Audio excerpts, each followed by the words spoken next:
Now, let's dive into the heart of today's message.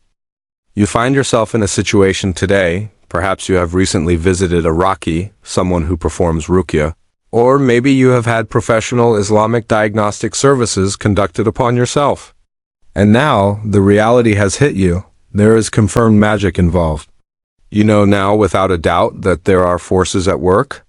The aim, the goal, and the primary mission of this evil are crystal clear: to break you apart from your beloved spouse, to tear your family apart, to sow the seeds of hatred, discord, and separation between hearts that were once united in love. The question then arises, how do we as a family unit respond to this? How do we come together when a force so sinister is trying to drive us apart? How do we stand united against these unseen enemies? The very first step we must take, the foundation stone, is to remember to actively recall and reflect deeply upon the countless blessings that Allah has poured upon us. It is so easy to focus on what is wrong. It is so natural for the human mind to become absorbed in the negatives. But as believers, we are commanded and encouraged to shift our gaze, to move our focus to the blessings. Instead of magnifying the faults, concentrate your heart upon the favors that Allah has blessed you with. Think about the health you still enjoy.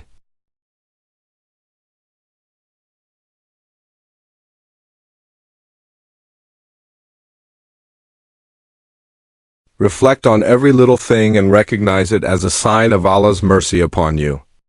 Because Allah tells us loud and clear in His book. And remember when your Lord proclaimed, "If you are grateful, I will surely increase you in favor. But if you deny, indeed, my punishment is severe." Surah Ibrahim 14-7. Look at the divine promise. Allah has promised, and His promise is true, that gratitude brings more blessings. If you want more blessings in your life, then the path is clear. Be thankful for what you already have. Now, a personal question to each and every one of us: do you want more blessings in your life? Of course, without hesitation, all of us would answer, yes. Absolutely. Then the answer is right before our eyes. Be grateful. Make shukr. Thank Allah. Praise Allah. Remember Allah with love. One of the easiest and yet most transformative ways to increase our blessings, to open the doors of rizq, provision, happiness, tranquility, and even love, is simply to count our blessings and to express heartfelt gratitude to Allah. Our beloved Messenger Muhammad, peace be upon him, gave us golden advice in this matter. He taught us, "Look not to those above you in wealth and worldly matters, but look to those beneath you, lest you belittle the favors Allah has conferred upon you." Bukhari and Muslim. This teaching is revolutionary if you apply it sincerely. Instead of envying others, instead of feeling that others are more blessed, richer, or happier, shift your gaze downward. Look at those who have less than you. See their struggles, recognize their patience, and thank Allah for what you have. The moment you do this, something amazing happens inside you. Your heart becomes flooded with gratitude. You stop complaining. You start appreciating. You start smiling more. And here's the beautiful part. You are rewarded just for praising Allah. You are rewarded just for being grateful. And on top of that, your blessings grow and grow by the mercy of Allah. Subhanallah, this is mercy upon mercy, favor upon favor from our loving Lord. The second step, remember the love and mercy you once shared. It's very easy to get lost in current tensions and forget the history you built together as a family. But it's so important, so crucial, that you sit and reflect upon the beautiful memories you once shared with your spouse and your family. The first smile, the trips you went on, the moments of struggle you overcame together, the du'as you made side by side, the first time you heard each other recite Quran, the first Eid you celebrated together. Speak about these memories often. Talk about the happy times. Flood your homes and conversations with good memories and the remembrance of Allah. Because love, like a garden, needs to be watered with positive moments and grateful reflections. Fill your homes with goodness. Surround yourself with reminders of Allah's blessings. Revive the spirit of shukr and hope within your walls. The third step, recognize the true enemy, Shaitan.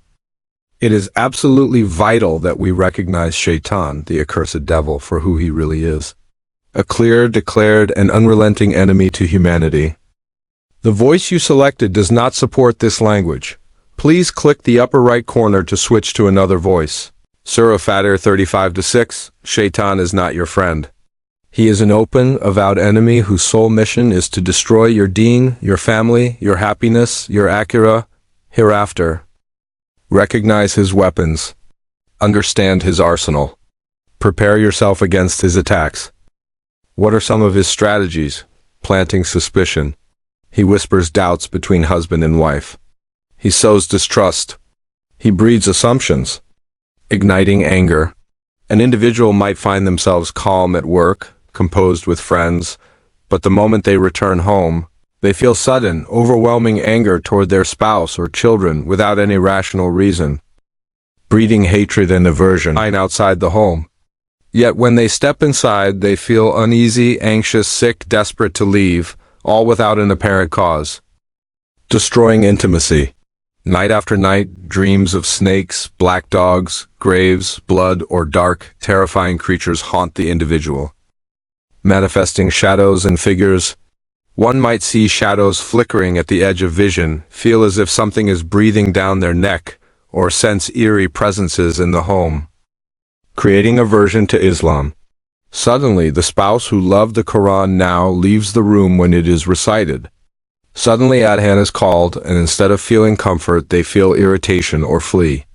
Suddenly there is a reluctance to pray, to fast, to remember Allah. All of these are signs and symptoms. We must be alert to them.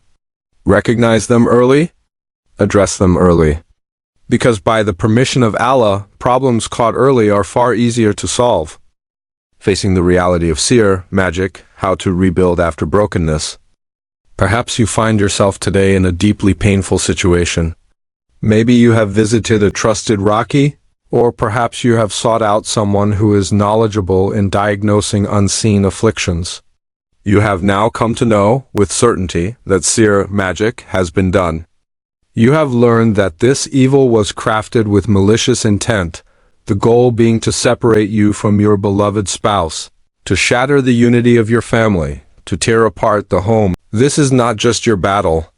It is our collective battle, as spouses, as families, as believers, to come together, to unite, and to overcome this sinister attempt to break us. How do we overcome the pain, the distrust, the conflict that sihr so insidiously breeds? Let us walk through it slowly, thoughtfully, and by the guidance of Allah.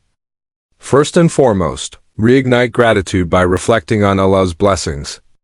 Our very first step, dear brothers and sisters, is to shift our perspective. Stop for a moment. Do not focus so heavily on what is broken that you forget what is still standing. Focus not on the negatives. Instead, turn your gaze to the positives. Recall the countless blessings that Allah has already showered upon you. Even now, in your pain, there are blessings surrounding you. You have Amen. You have the gift of dua. You have the opportunity for healing. You have breath in your lungs and hope in your heart. Allah tells us clearly in the Quran. And remember, when your Lord proclaimed, "If you are grateful, I will surely increase you in favor. But if you deny, indeed, my punishment is severe." Surah Ibrahim 14-7. This divine promise is so powerful. If you show gratitude for what remains, Allah will increase you in blessings, in healing, in love, and in peace. Let me ask you sincerely, do you wish for more blessings in your life? Of course you do. We all do. So how do we achieve it? By being deeply, consistently, overwhelmingly grateful for what we already have. A timeless teaching of Prophet Muhammad, peace be upon him, the beloved messenger of Allah, gave us a precious key to contentment. Look at those who are lower than you in worldly matters, and do not look at those who are above you, for this will make you appreciate the blessings that Allah has bestowed upon you. Sahih al-Bukhari. When you look at those who have less, immediately gratitude blooms in your heart. you realize that no matter the hardship you face, you are still surrounded by countless favors from your Lord. And in expressing gratitude, two miracles happen. You are rewarded for your shukr, and your blessings are multiplied by the mercy of Allah. Subhanallah! Is there a Lord more merciful than ours? He blesses us, then blesses us again when we simply acknowledge His blessings. Second, rekindle the memories of love and mercy. The second essential step in rebuilding after seer is to remember the love that once lived between you. Reflect on those moments, the smiles, the sacrifices, the gentle care, the laughter shared, the hardships endured together. Recall the first time you met.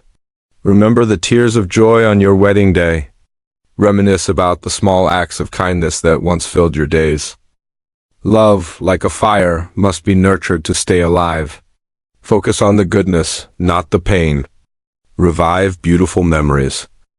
Allah says about the marital bond, "And among His signs is this, that He created for you from yourselves mates that you may find tranquility in them, and He placed between you affection and mercy." Surah Rum 30-21. It is Allah who placed mawadda, love, and rahmah, mercy, between spouses.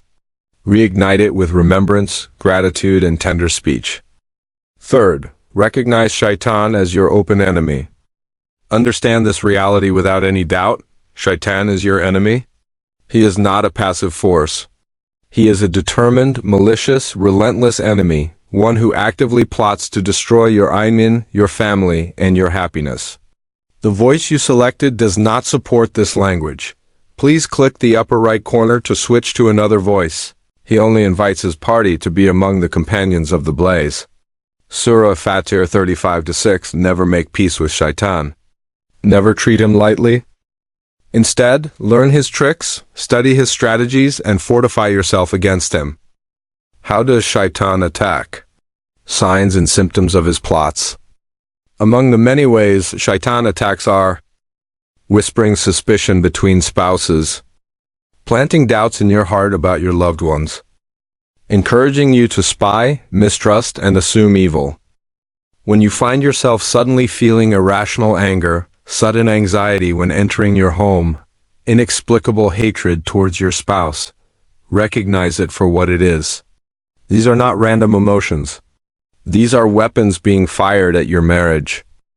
Pay close attention to signs such as nightmares filled with snakes, black dogs, blood, graves, feeling heaviness or shadows in your home, sudden disgust towards Quran recitation or Islamic practices, sudden illnesses or physical weakness with no medical explanation.